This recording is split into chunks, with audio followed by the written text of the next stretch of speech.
Salutare tuturor și bine ați revenit pe canalul meu. Salut pe toată suflarea care stau vineri în fața laptopurilor sau a telefonelor și urmăresc prețurile cripto. Vă salut pe toți care sunteți noi, bine ați venit. Eu sunt Iulian. Astăzi vă voi arăta ceva unic în charturile Bitcoinului, ceva ce nu a apărut până acum nici în trecutul istoric al Bitcoinului. De asemenea, în acest video o să vă arăt un scurt update despre Link, despre Ontology și dacă aveți răbdare la final de video vă voi vorbi despre VET sau VeChain, pentru că știu că sunt mulți dintre voi care vor să aibă această monedă sau îl urmăriți sau vor să știți ce se va întâmpla cu prețul lui pe viitor. Dacă sunteți interesați despre astfel de update-uri, dați like, dați subscribe, dați click pe clopoțelul de sub video, bifați all și cu acestea fiind spuse să trecem la treabă. Despre prețul Bitcoinului, pentru cei care nu știți, există un marker care apare din când în când atunci când capitulează minerii. Acest marker se numește Miner Capitulation. Îl vedeți aici. El se poate vedea încărcând acest indicator care se numește Hash Ribbons.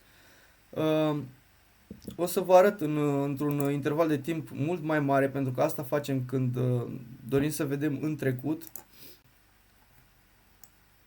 ce s-a întâmplat în trecut. Vedeți că apare din când în când, în decembrie, în ianuarie 2020, în aprilie, aici a fost imediat în iunie după halving, de asemenea și în noiembrie, când prețul era între 14.000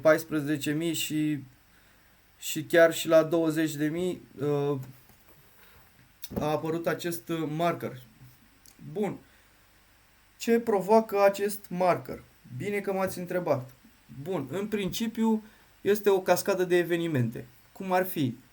Prețul curentului a crescut și minerii nu mai fac față, nu ajung la break-even point, nu ajung să-și acopere cheltuielile de minat.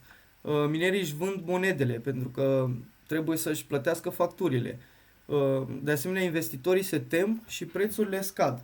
În acest moment, ele nu scad considerabil ca să vedeți un drop masiv, dar scade cererea, cum ar fi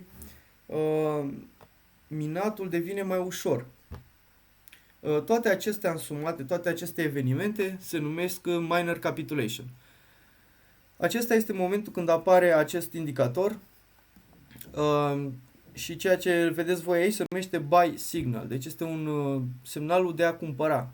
Trebuie cumpărat și dacă, istoric vorbind, în trecut, niciodată nu s-a înșelat acest semnal. În momentul când cumperi aici, nu vei regreta în porțiunea de Buy Signal. Vedeți că dacă dăm zoom, el va avea niște cerculețe verzi până va culmina în punctul albastru și acolo se va termina semnalul de buy. În toamnă, când îmi spuneau prietenii, nu cumpăra, prețul era de deja 19-20 de mii și prețul Bitcoinului era în overbought și îmi spuneau, nu vezi că indicatorul este overbought? Nu cumpăra. Și nu i-am ascultat. Eu am avut încredere în acest buy signal și nu mi-a părut rău. Este treaba ta, îmi spuneau prietenii. La fel cum îmi spuneau prietenii că este treaba mea, vă spun și eu aici pe canal, pentru că nu sunt un expert financiar, este treaba voastră și cam așa stă treaba și cum e aici pe video, este treaba voastră dacă mă ascultați sau nu, fiindcă nu sunt un bol de cristal, asta ca să știți. Și să trecem la treabă. Aș dori să vă arăt în continuare despre Link, așa cum v-am spus, un update de preț față de data trecută, USDT din Binance. Față de data trecută, așa cum v-am arătat, nu știu dacă mi-ați urmărit videoul, puteți să vă întoarceți să vedeți. Vă spuneam că am observat o rezistență foarte mare care ținea din august 2020 până în ziua curentă în care prețul linkului se tot lupta să o dărâme și nu a reușit. Ultimul nostru clip urma să treacă de această rezistență și iată ce s-a întâmplat. Exact cum am prevăzut, această rezistență a fost depășită, ba chiar s-a și reîncercat suportul, cum v-am spus, să verifice dacă este suport și de aici, din acest moment, rezistența va deveni suport pe viitor. Așa că prețul Chainlink-ului va urca foarte mult. Nu pot să vă spun exact cât, pentru că nu am stat să măsor o potențială creștere de preț.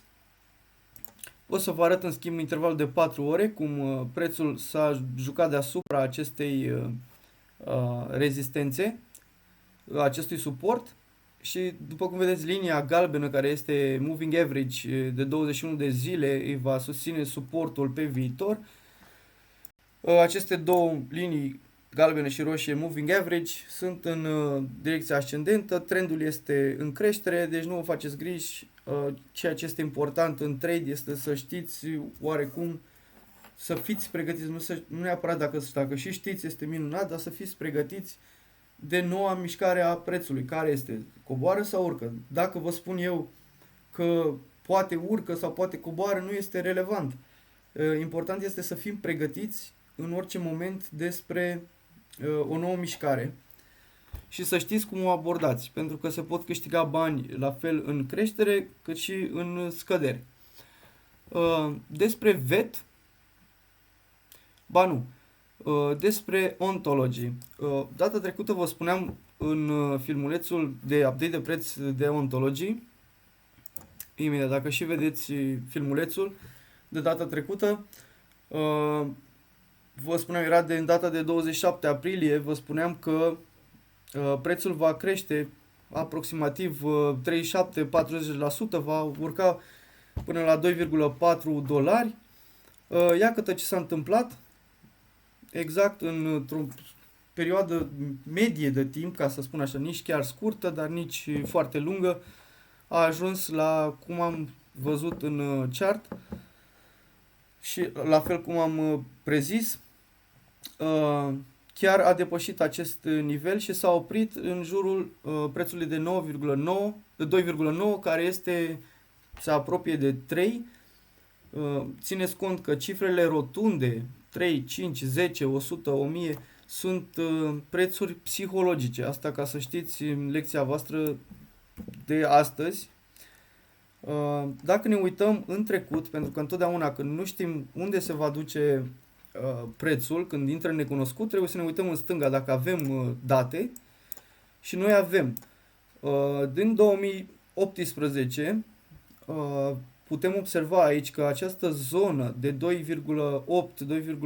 2,9 și 3 a reprezentat o rezistență destul de puternică, pentru că prețul chiar nu a putut trece de această zonă și cu această rezistență să știm că avem de furcă și în zilele noastre. Deci aici rezistența aceasta, odată ce va trece peste ea, ce o vom sparge, putem să o considerăm suport și de aici prețul va urca în continuare.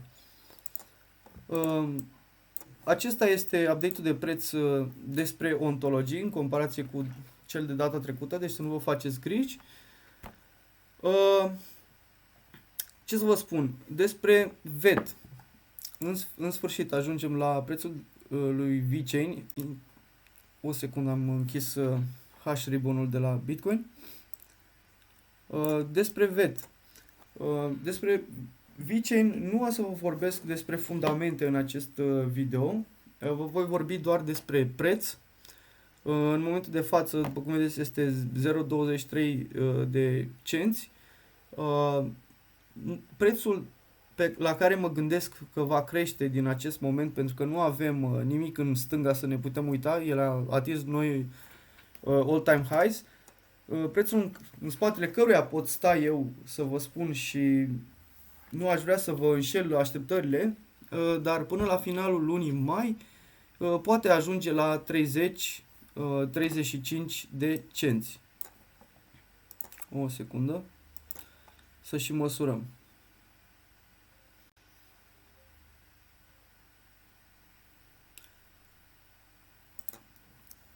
Vom lăsa acest moment ca să îl măsurăm când va ajunge final de lună, ca să vă pot spune, priviți, au atins cotele pe care le-am prezis. De asemenea, țineți cont că nu pot să prezic exact tot ce se va întâmpla, în special când este în chart necunoscut. Însă VeChain este o monedă care este valoroasă, care are un aport palpabil în zona cripto.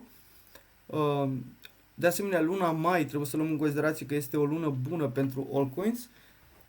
În iunie, de asemenea, la finalul lunii iunie poate ajunge chiar și 48-50 de cenți fără dar și poate, adică eu chiar cred, doar că nu pot să garantez la finalul lunii mai.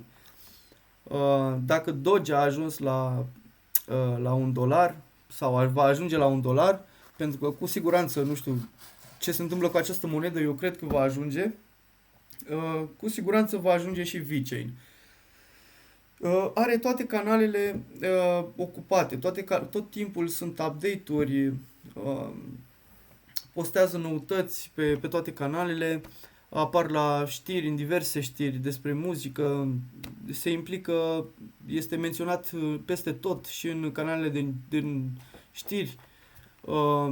Investitorii știu că este o comoară ascunsă și nu este exclus să ajungă la final de an la $3 sau poate $4 până la finalul anului. După cum vedeți, tradingul este jocul răbdării. Și cine nu știe acest joc, cine nu îl urmează, o să fie părlit la portofel. Bun, spuneți-mi dacă v-a plăcut acest material. Spuneți-mi dacă sunteți de acord cu mine și cu ce predicții de preț spun eu. Dacă nu, le puteți scrie în comentarii. De asemenea, dacă sunt alte monede despre care ați dori să vă vorbesc în viitor, apreciez în schimb enorm orice like și orice coment pe care îl puneți voi acolo.